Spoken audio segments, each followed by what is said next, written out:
بسم اللہ الرحمن الرحیم۔ السلام علیکم دوستو، میں کشمیر چینل دیکھنے والوں کو صدام حسین خوش آمدید کہتا ہے۔ دوستو، اپنے ہوئے پرائے افسانے کا ایپیسوڈ فرسٹ لے کر کے آپ کی خدمت میں حاضر ہوں۔ دوستو، اپنے ہوئے پرائے کا پہلا ایپیسوڈ سماعت فرمائیں۔ چائے کے ایک ہوٹل میں چائے کی چسکی لیتے ہوئے رئیس اپنے بیٹے بہو کی بے اعتنائی اور زن مردی پر تبصرہ کرتے ہوئے اپنے دوست قمر کے سامنے تمہید باندھتے ہوئے کہا، بھائی جی کیا بتاؤں، دیکھتے ہی دیکھتے ماحول خود چند سالوں میں بدل جائے گا کہ ہم نے کبھی سوچا بھی نہ تھا کہ ایسے دن بھی دیکھنے کو ملیں گے۔ اپنے اس طرح غیر بن جائیں گے کہ یہ ذہن کے کسی گوشے میں بھی نہ تھا۔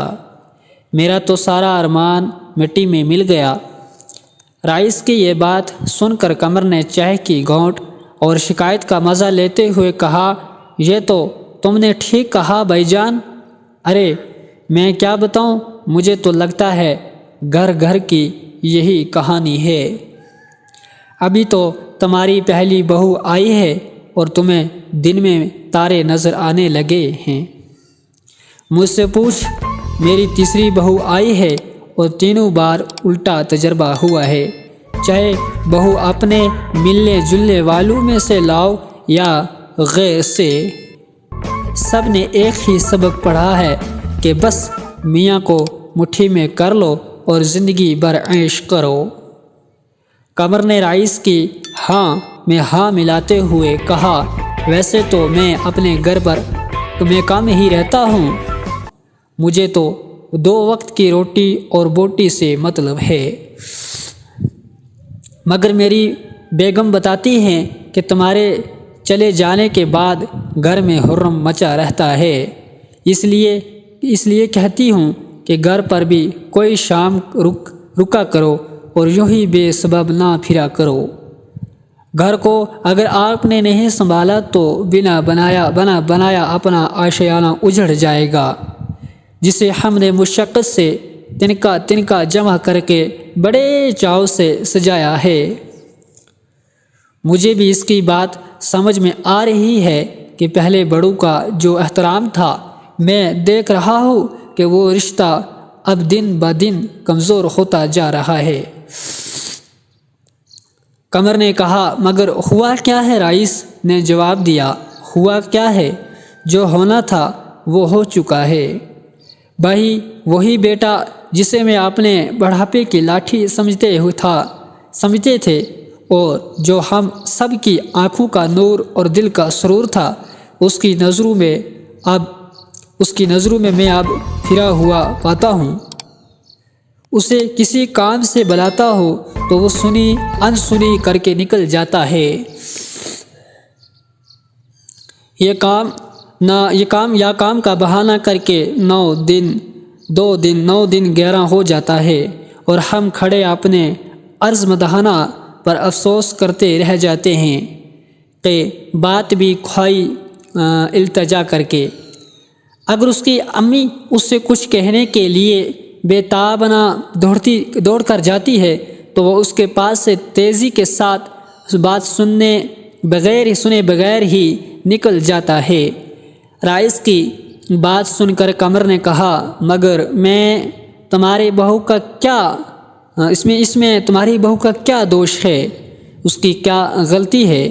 رئیس نے کہا، یہی تو سب سے بڑا رونا ہے، اس کی اصل غلطی تو وہ اس پردہ زن نگاری میں چھپا بیٹھا ہے اور وہی سے گویا گھٹ پتلی کا کھیل کھیل رہا ہے، مگر خود کو ایسا ظاہر کر رہا ہے جیسے اس نے بدلے ہوئے حالات کا اس سے کوئی لینا دینا نہیں ہے۔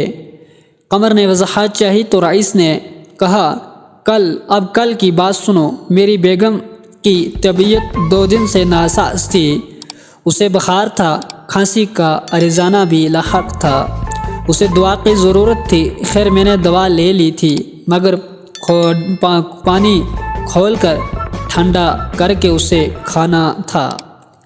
اب جو اس نے بیٹے سے کہا، بیٹا ذرا بہو سے کہہ دو کہ وہ پانی گرم کر کے مجھے دوا دے دے۔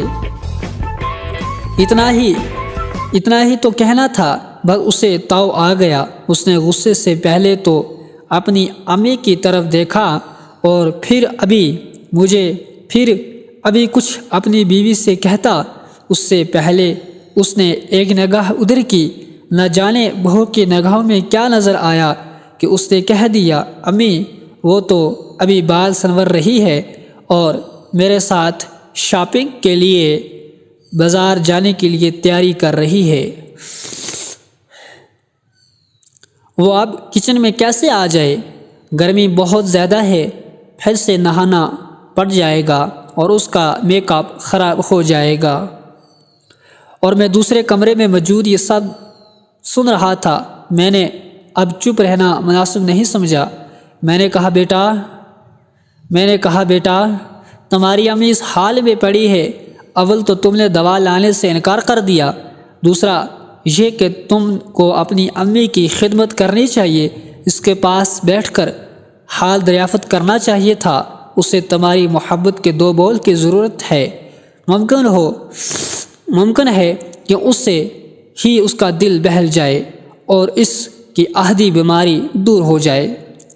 اگر تم اپنی ماں کی خدمت نہیں کرو گے، اس کا لحاظ نہیں رکھو گے، اور کون بھلا کرے گا؟ کیا تمہیں اپنی بیوی پر اتنا حق نہیں کہ تم اس سے اتنا کہہ سکو کہ وہ پہلے پانی گرم کر کے ماں کو دوا کھلا سکے؟ یاد رکھو، اگر تم اپنے ماں باپ کے ساتھ برا سلوک کرو گے تو اس کا وبال دنیا میں بھی ملے گا اور اللہ تعالیٰ بھی ناراض ہو جائے گا۔ رئیس کی بات سن کر قمر دل مصوم کر رہ گیا اور کہا، کیا پھر اس سے بھی پھر اپنی بیوی سے کچھ کہا؟ رئیس نے کہا، کیا کچھ نہیں، بس ادھر سے اس کے بال سنورے اور ادھر وہ اسے اپنی بائک پر بٹھا کر یہ جا وجا۔ اس کی ماں بخار اور درد سے ترتراتی رہی۔ اس نے پانی گرم کیا اور اسے دوائی کھلائی، اور وہ اپنے بیٹے اور بہو کی تکلیف دہ رویے سے بھی دکھی ہو گئی، اور تکیے میں سر دے کر کے دیر تک اپنی قسمت پر آنسو بہاتی رہی۔ رو رو کر برا حال ہو گیا، اس کا بخار تیز ہو گیا اور دماغی ٹینشن بڑھتا گیا۔ رئیس کی بات سن کر قمر نے کہا، خیر بھائی صبر کرو اور چلو اور گھر چلاؤ، اللہ سے دعائیں کرو اور یہ سوچ کر لو کہ یہ گھر کی کہانی ہے۔ دوستو یہ تھا پہلا ایپیسوڈ۔